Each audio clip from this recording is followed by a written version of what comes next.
Hey everybody, back with another video today. Today is Proverbs 24, the Proverb series, and we're reading in the New King James Version today. So let's look at verse 1. Do not be envious of evil men, nor desire to be with them. Verse 2. For their heart devises violence, and their lips talk of troublemaking.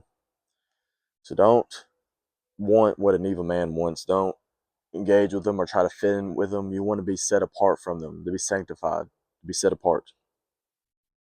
Verse 3. Through wisdom a house is built, and by understanding it is established. By knowledge the rooms are filled, and with all precious and pleasant riches.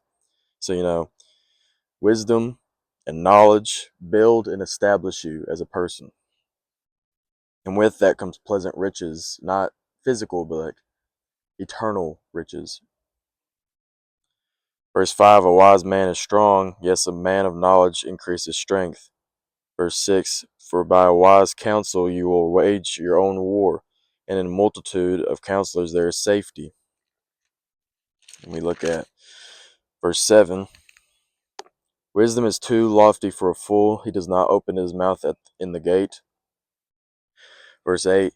He who plots to do evil would be called a schemer. Verse 9. The devising of foolishness is sin, and the scoffer is an abomination to men. So some people just plan and have it set in their mind to do evil things and to plan out these things.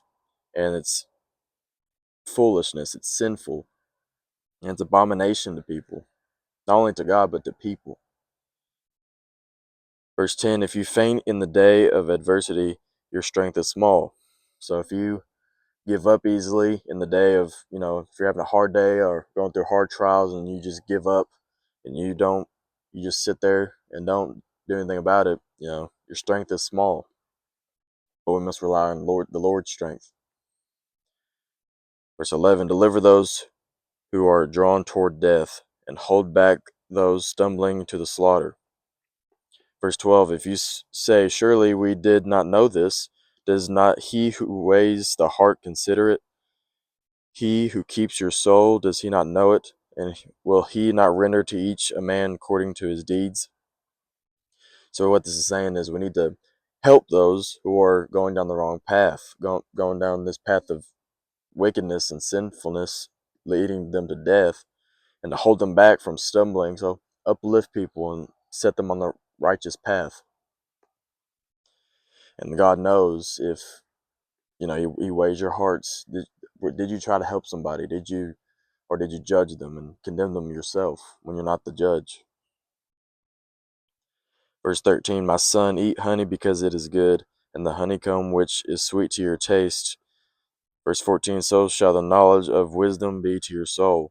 If you have found it, there is a prospect, and your hope will not be cut off.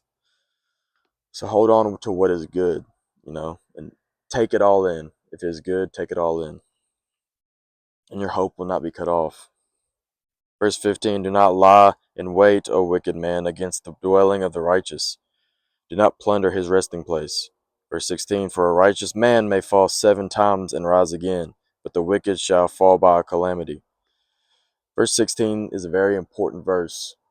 So we're not called to be perfect, but we're called to keep going, to be obedient as much as we can. See, we may fall all the time. It's not literally 7 times. It's saying we may fall 1,000 times, 1,000,000 times.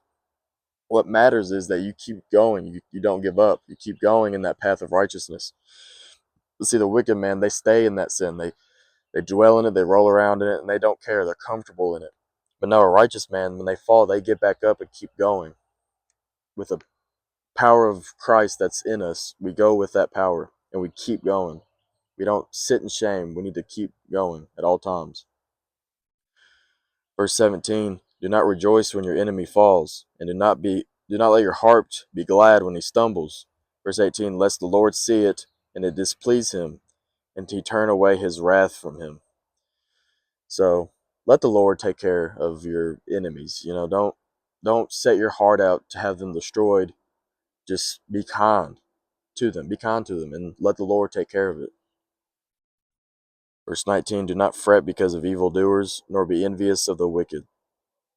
For verse 20, for there will be no prospect for the evil man. The lamp of the wicked will be put out.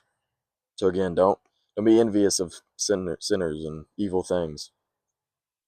Verse 21, my son, fear the Lord and the king. Do not associate with those given to change, which is rebellion. So people who are rebellious in life, those who don't want to go with what is already established, don't associate with those kind of people. Don't be a rebellious person against the Lord. Verse 22, for their calamity will rise suddenly, and who knows the ruin those two can bring. So they can bring a lot of ruin to things if they are rebellious. These are future sayings of the wise. And starting with verse 23, it says, these things also belong to the wise. It is not good to show partiality in judgment. Verse 24, he who says to the wicked, you are righteous, him the people will curse, nations will abhor him. Verse 25, but those who rebuke the wicked will have delight, and good blessing will come upon them. So we can judge. See, people have this false idea that we're not allowed to judge at all. No, we can have this judgment, but we can't judge people to hell or to heaven. That's the point. And we can't judge someone a sentence of, condemnment. But we can show judgment if someone's doing something wrong, and we need to rebuke them and tell them, hey, you're doing wrong, you need to change. But don't let your judgment show favoritism. No matter who it is, you need to tell them you're doing wrong, regardless of who they are to you. Whether you hate them or you love them, let that judgment be fair to them and rebuke them if they are doing something wrong. Verse 26, he who gives the right answer kisses the lips. So the right thing to say. Always think of what the best thing to say would be. This is a good verse right here, 27. Prepare your outside work, make it fit for yourself in the field, and afterward build your house. This means to complete the needed work in your life first, and then look for comfort. Do the hard work, get it done, do it right, and then seek comfort. And seek good comfort. Don't seek, comforts of this world, but seek comfort of the Lord and what He has given us. Verse 28, do not be a witness against your neighbor without cause, for would you deceive with your lips? Verse 29, do not say, I will do to him just as he has done to me. I will render to the man according to his work. So don't make up things about your neighbor. Don't deceive with your lips. And don't say, oh, he did this to me, so I'm going to do it right back to him. No, you got to be the bigger man. You got to be that righteous person that, you don't fight evil with evil. You fight evil with truth and with love and hope. And then verses 30 all the way to 34, the last verses of this chapter, it's just a warning against being lazy. So let's read it. I went by the field of the lazy man, and by the vineyard of the man devoid of understanding. Verse 31. And there it was, all overgrown with thorns. Its surface was covered with nettles. Its stone wall was broken down. Verse 32. When I saw it, I considered it well. I looked on it and received instruction. So he saw this lazy man and how his laziness have brought him destruction. And he took it as a learning tool, saying, hey, I shouldn't be lazy, because if I'm lazy, my place is going to be overgrown with thorns, covered with nettles. The stone wall is going to be broken. You don't want these things in life. Verse 33, a little sleep, a little slumber, a little folding of the hands, the rest. Verse 34, so shall your poverty come like a prowler, and your need like an armed man.